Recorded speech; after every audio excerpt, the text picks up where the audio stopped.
student, welcome to our online classes.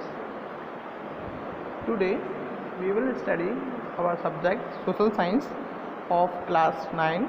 Our topic is man and environment. Okay, अभी तक हम आपको page number 2 तक पढ़ा चुके हैं. आज हमारा टॉपिक है पेज नंबर 3 पे.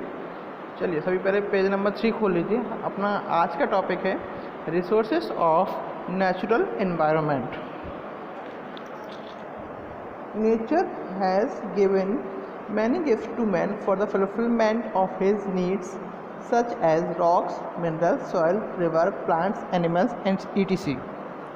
रिवर नेचर ने यानी प्रकृति ने हमें बहुत सारी तोहफे यानी गिफ्ट मतलब क्या था तोहफे मानव को दिए हैं जिससे वो अपनी ज़रूरतों को पूरा कर सकता है, जैसे कि रॉक्स पत्थर, मिनरल्स, सॉइल मिट्टी, रिवर्स नदियाँ, पौधे, जानवर etc.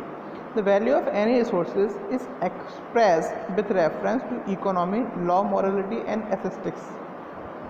When any physical things are or matter useful or valuable to man is called resources.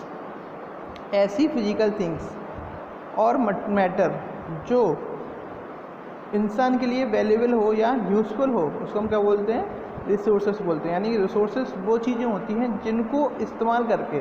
जिनका इस्तेमाल करके हम अपनी ज़रूरतों को पूरा करते हैं. वो क्या कहलाती हैं? रिसोर्सेस.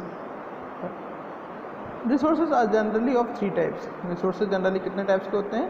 3 टाइप्स के होते हैं. टाइप्स ऑफ रिसोर्सेज, नंबर 1 होता है natural resource, number 2 human resource, number 3 man made resource. Natural resources भी 2 टाइप्स के होते हैं, रिन्यूएबल और नॉन रिन्यूएबल. रिन्यूएबल में यानी जिनको हम एक बार यूज़ करके दोबारा यूज़ कर सकते हैं, जैसे कि air, agriculture, water, forest. Non renewable जिसको एक बार यूज़ कर लिया वो ख़त्म, यानी कि नॉन साइक्लिक फ्यूजल फ्यूल्स जैसे कि कोयला बोलते हैं, पेट्रोल अगर हम गाड़ी में एक बार फिल कर देते हैं दोबारा हमें इनको यूज़ नहीं कर सकते हैं. साइक्लिक मेटेलिक मिनरल्स, ठीक है. अब ह्यूमन रिसोर्सेज कौन कौन से? जैसे population, health, education, working efficiency. Man made resources ऐसे रिसोर्सेज जिनको इंसानों ने ही अपनी ज़रूरतों को पूरा करने के लिए खुद ही बनाया हो. वो हैं buildings, rocks, socio political institutions. Okay,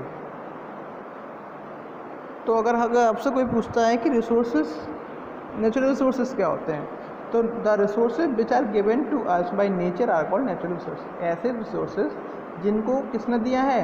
nature ने दिया है. वो क्या कहलाते हैं? Natural resources. नेक्स्ट टॉपिक है renewable resources. Resources which are reproducible after use और can be used again and again. ऐसे रिसोर्सेज जिनको हम एक बार यूज़ करके दोबारा रिप्रोड्यूस कर सकते हैं और इनका यूज़ हम अगेन एंड अगेन कर सकते हैं, वो कहलाते हैं नॉन रिन्यूएबल रिसोर्सेज. जैसे कि forest, pastures, agricultural land. Non renewable resources क्या होते हैं? These resources which when exploited cannot be reproduced or supplied in the near future such as petroleum, coal. ऐसे रिसोर्सेज जो अगर एक बार ख़त्म हो जाएं, एक्सप्लॉइट हो जाएं, इनको हम दोबारा रिप्रोड्यूस नहीं कर सकते हैं और ना ही आगे भविष्य में इनको सप्लाई कर सकते हैं. उसको हम कहते हैं पेट्रोलियम नॉन रिन्यूएबल रिसोर्सेज जैसे कि पेट्रोलियम और कोल. हमारा अगला टॉपिक है human resources. Human resources means the number of quality of human beings. Human resources क्या है? मतलब क्या होता है कि number of quality human beings कितने नंबर ऑफ क्वालिटी में है, ठीक है. कितने नंबर ऑफ ह्यूमन्स हैं, इनकी क्वालिटी क्या है. Education and health increases man's mental physical capacity. Education यानी शिक्षा, हेल्थ यानी स्वास्थ्य, दोनों ही ने मानव की यानी इंसान की मेंटल मानसिक और शारीरिक कैपेसिटी को बढ़ाया हुआ है, ठीक है. Man himself is a major resources who use the natural element as source on the basis of his knowledge, labour and technical knowledge.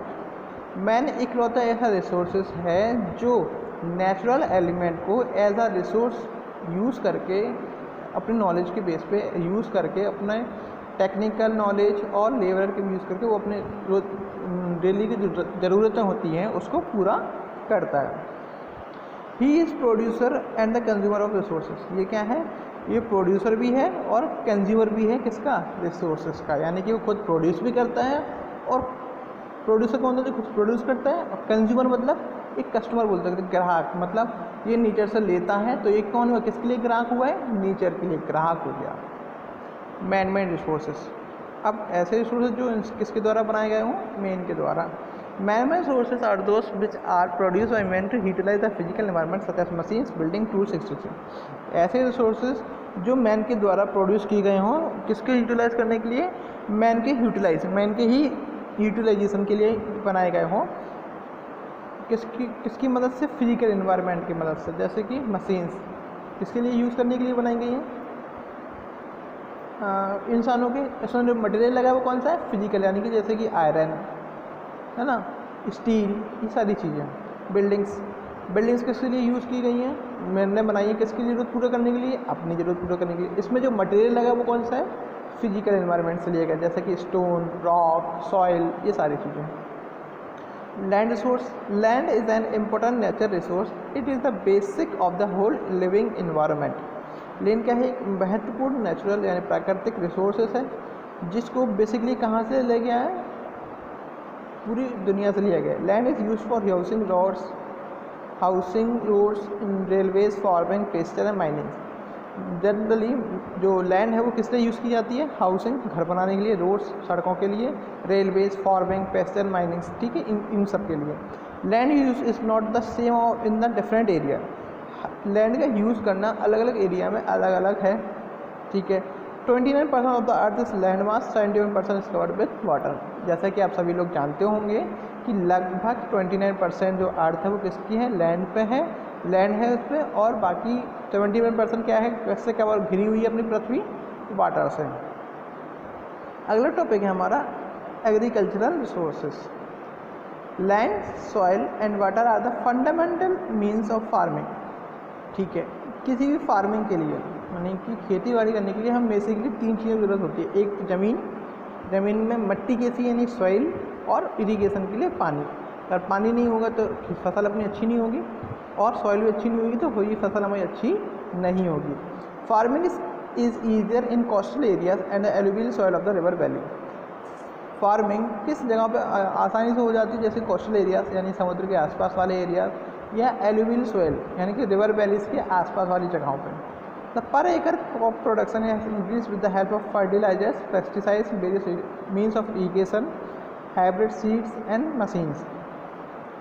पर एकड़ क्रॉप के प्रोडक्शन को, फसल के उत्पाद को, प्रोडक्शन मतलब क्या होता है, उत्पादन को हम बढ़ा सकते हैं किनकी मदद से, अच्छे से अच्छे फर्टिलाइजर्स यूज़ करें, पेस्टिसाइड्स, और जो अलग अलग तरीके के इरिगेशन होते हैं, जैसे कि ड्रिप इरिगेशन होता है ना, इनको मतलब इरिगेशन के जो मेथड्स हैं उनको हम यूज़ करें, हाइब्रिड सीड्स का यूज़ करें, मशीन्स, अच्छी से अच्छी मशीन्स का यूज़ करें, ठीक है। जिससे हम क्या कर सकते हैं, पर एकड़ जो है, एकड़ बोलते हैं इसको हिंदी में, वो प्रोडक्शन यानी कि किसका, फसल का उत्पाद हम बढ़ा सकते हैं।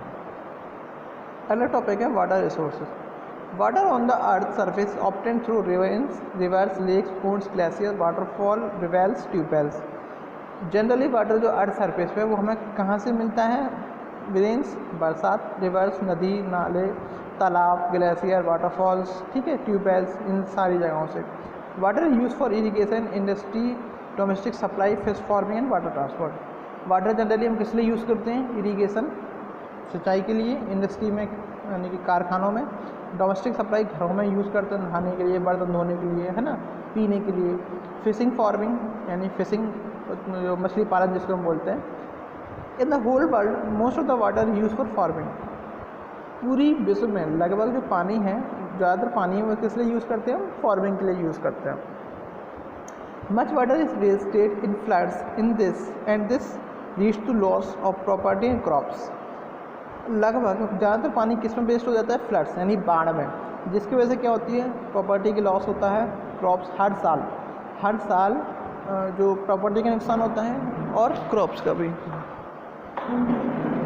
For better use of environment management of water, multipurpose river valley projects have been prepared. अच्छी से अच्छी बेटर मैनेजमेंट के लिए वाटर जो मल्टीपर्पज रिवर वैली प्रोजेक्ट है उसको प्रिपेयर किया जाता है। Next topic is source resources.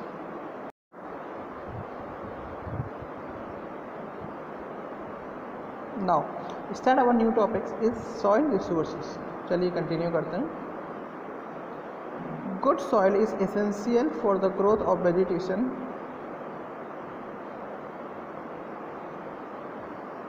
Living beings are dependent on the plant for their food. Soil अच्छी soil है वो ज़रूरत होती है वेजिटेशंस के लिए, ग्रोथ के लिए. Living beings are dependent on plant for their food. जो जितने भी जीवित चीज़ें हैं वो सारी चीज़ें अपने भोजन के लिए किस पे डिपेंड करती हैं? प्लांट्स पे. Soil formation is slow process. Soil formation या सॉइल का बनना कौन सी प्रोसेस है? स्लो प्रोसेस होती है. In slow soil formation types of rocks, climate, land slope, types of vegetation, specific contribution. Soil formation के लिए अलग अलग प्रकार की रॉक्स, क्लाइमेट, लैंड स्लोप्स और वेजिटेशन का अलग अलग कंट्रीब्यूशन होता है. Fertility of soil depend on all these. जो फर्टिलिटी है सॉइल की इन सब चीज़ों पे अलग अलग तरीक़ों से डिपेंड करती है. Forest resources. Approximately 30% of the total land area of the world is covered by forest. लगभग 30% जो लैंड एरिया है उसमें से पूरे वर्ल्ड का वो किससे कवर्ड है? लगभग फॉरेस्ट से कवर है. ठीक है. Forest are found only in those area where adequate rains. Forest generally किस एरिया में मिल जाते हैं? जहाँ पे बरसात होती रहती है. Forest do not grow in dry and snow area. जहाँ पे बर्फ़ वगैरह पड़ती है वहाँ, और जहाँ सूखा पड़ता है वहाँ पे फॉरेस्ट जनरेट ग्रो नहीं करते हैं. Forest have specific importance for us. Forest का अपना एक इम्पोर्टेंस होता है. The trees absorb carbon dioxide from the atmosphere and release oxygen. Trees क्या करते हैं? कार्बन डाइऑक्साइड एटमॉस्फेयर से एब्जॉर्ब करते हैं और ऑक्सीजन को रिलीज़ करते हैं. Therefore, forests are considered as the storehouse of life-giving oxygen for all living beings. इसीलिए जो फॉरेस्ट को क्या कंसिडर किया गया है? स्टोर हाउस ऑफ लाइफ, यानी कि जीवन देने वाला स्टोर, यानी क्या बोलते हैं यहाँ पे भंडार बोलता है इसको. ठीक है. जिसमें क्या भरा होता है? ऑक्सीजन. किसके लिए? सभी लिविंग बींग्स के लिए. Forest conserve water and soils. Forest किसको कंजर्व करता है? पानी और मिट्टी को भी.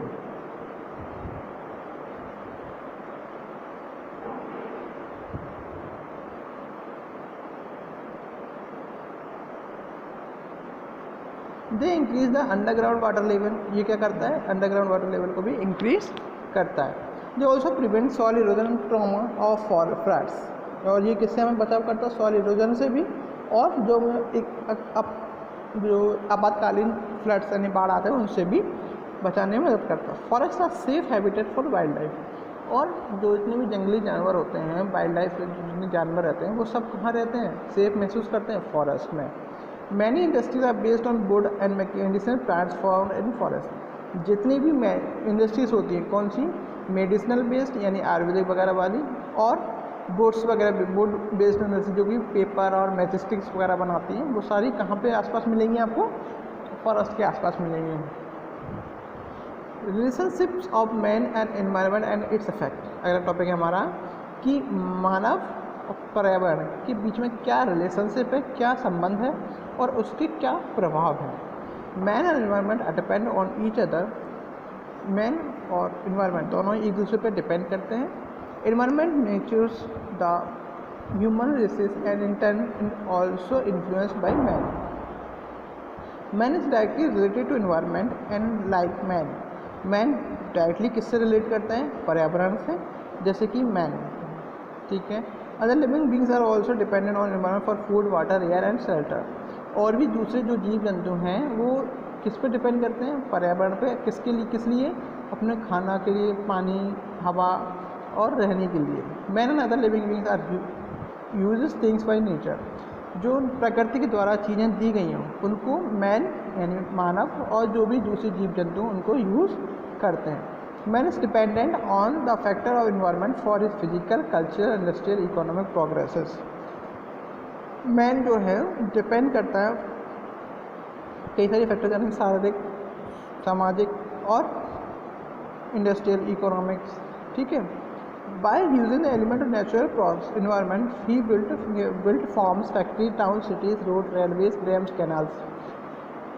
नेचर के एलिमेंट्स यानी पर्यावरण को, प्राकृतिक पर्यावरण को यूज़ करते हुए और उनके एलिमेंट, उनके तत्वों को यूज़ करते हुए इंसान ने कई सी चीज़ों को बनाया है, जैसे कि फार्म्स, फैक्ट्रीज, टाउन्स, ठीक है, cities, roads, railways, ETC। Religion, belief and practice और culture have all developed on the same basis. धर्म, जाति, ये सारी चीज़ें किसके बेस पे बनाई गई? इन्हीं के बेस पे बनाई गई हैं। The environment has deteriorated due to human interference with the natural environment. As a result of population growth, urbanization, industrialization, farming, transportation, progress in technology, nature structure has changed. जैसे जैसे इसका परिणाम क्या हुआ है कि जैसे जैसे पॉपुलेशन ग्रोथ हुई है, अर्बनाइजेशन हुआ है, इंडस्ट्रियलाइजेशन हुआ है, यानी ज़्यादा से ज़्यादा इंडस्ट्रीज आई हैं, फार्मिंग, ट्रांसपोर्टेशन प्रोग्रेस हुआ है, टेक्नोलॉजी में बदलाव आया है, जिसकी वजह से क्या हुआ, नेचर का स्ट्रक्चर चेंज हुआ है। प्रीवियसली, पहले क्या माना, इंसान जो था, man considered nature as a mean of sustaining of life, but in पहले का जो इंसान था वो नेचर को क्या सस्टेन करता था कि अपने जिंदगी जीने के लिए ही यूज़ करता था, केवल ये कंसिडर करके चलता था। बट आज का जो मॉडर्न इंडस्ट्रियल एरिया है, आज का जो आधुनिक इंडस्ट्रियल एरिया एरा आ चुका है, यानी कि समय है, he wanted to dominate nature by exploiting its treasure in irrational way. जो प्रकृति के जुए हुए के ट्रेजर को मतलब क्या बोल सकते हो आप, कि खजाना है, उनको इरेशनल यानी कि अंधाधुन यूज़ किए जा रहे हैं बिना किसी रोक टोक के। This has polluted the air, water, soil और फूड, जिसकी वजह से क्या हो रहा है, एयर, वाटर, सॉइल और फूड, ये सब क्या हो रहा है, पोल्यूटेड हो रहा है। At some places forest are being destroyed whereas the vegetation and being destroyed. कुछ जगहों तो फॉरेस्ट को ख़त्म किया जा रहा था, उनके कुछ जगहों पे उनकी वेजिटेशंस को, ठीक है। Thousand people are suffering from the drought, floods and landslides. हज़ारों की संख्या में लोग किससे सफ़र करते हैं, किससे गुजरते हैं, ड्रॉट, सूखे से, फ्लड, बाढ़, लैंडस्लाइड्स यानी कि जो धरती भूकंप जो आता है। The store of natural resources gradually being exhausted. जो नेचुरल रिसोर्सेज का स्टोर है वो भी क्या हो रहा है, एग्जॉस्ट हो रहा है। एग्जॉस्ट मतलब ख़त्म होने पे आ गया। And is being transferred into barren desert are increase and agriculture land is decrease. और जो फर्टाइल लैंड है, जो उपजाऊ ज़मीन है, वो किसमें तब्दील हो गई, बैरन ज़मीन, यानी कि वो उपजाऊ नहीं रही, अब वो केवल किसी मतलब की नहीं रही, ठीक है। डेजर्ट, जिसकी वजह से क्या हुआ, डेजर्ट इंक्रीज़ हो गया, यानी कि रेगिस्तान बढ़ गया और एग्रीकल्चर लैंड कम हो गई।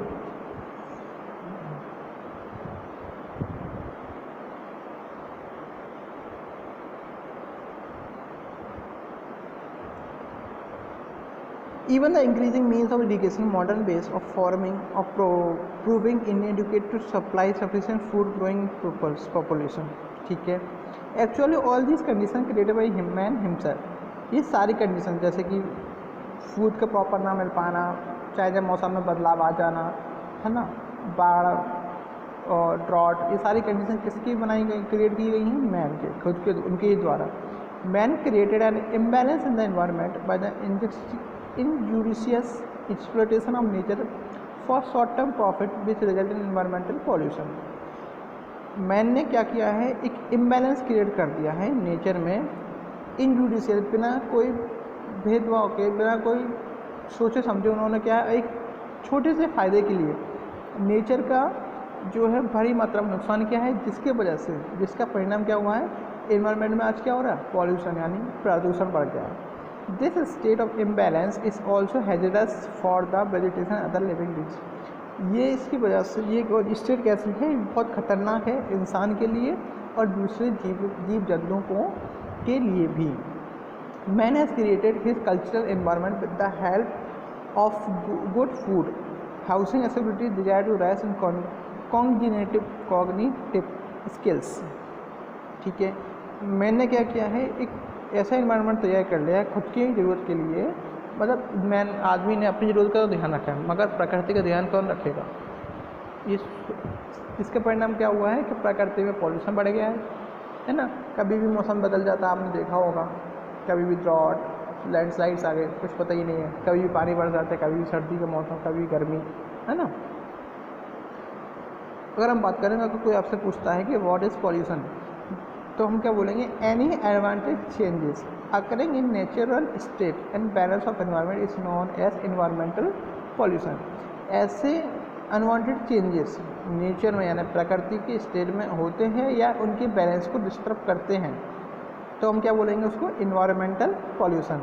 अब पॉल्यूटेंट क्या होते हैं, ऐसे the unwanted and harmful substances which are present in excessive quantity are called pollutant. ऐसे अनवांटेड यानी कि बिना चाहे हुए सब्सटेंसेस जो इन्वायरमेंट में मौजूद हैं बहुत भारी मात्रा में, उनको हम क्या बोलते हैं, पॉल्यूटेंट, जिनकी वजह से क्या होता है, पॉल्यूशन होता है। पॉल्यूटेंट बेसिकली 2 टाइप्स के होते हैं, नेचुरल पॉल्यूटेंट और मैन मेड पॉल्यूशन। नेचुरल यानी प्रकृति के द्वारा होते हैं, और मैन मेड जो इंसानों खुद पैदा किया, जैसे कि भारी मात्रा में पेस्टिसाइड्स का यूज़ करना, ठीक है, फर्टिलाइजर्स का यूज़ करना है, रेडियो एक्टिव सब्सटेंसेस का यूज़ करना जैसे metal, lead, various types of chemicals. Okay, तो आज के लिए इतना ही काफ़ी है। आगे हम नेक्स्ट क्लास में आगे हम कंटिन्यू करेंगे और आप लोग इसको अच्छे से समझिएगा, पढ़िए दोबारा से। आशा करता हूँ आपको ये सारी चीज़ समझ आ रही होंगी। आपको कोई भी टॉपिक अगर समझ नहीं आया हो तो हमारे यूट्यूब चैनल है, उसको आप नीचे कमेंट बॉक्स में कमेंट कीजिएगा और जल्द से जल्द मैं इनके नोट्स भी आपको प्रोवाइड करा दूँगा, जिससे आप इनके नोट्स भी बना लीजिएगा तो आपको आसानी होगी लर्निंग करने में। बाकी आप लोग जैसे भी जानते हैं कि कोविड चल रहा है तो घर पर ही रहें और कहीं बाहर मत निकलें, बहुत ज़्यादा ही ज़रूरी हो तो ही बाहर निकलें। Stay home, stay healthy, good day, have a nice day, thank you.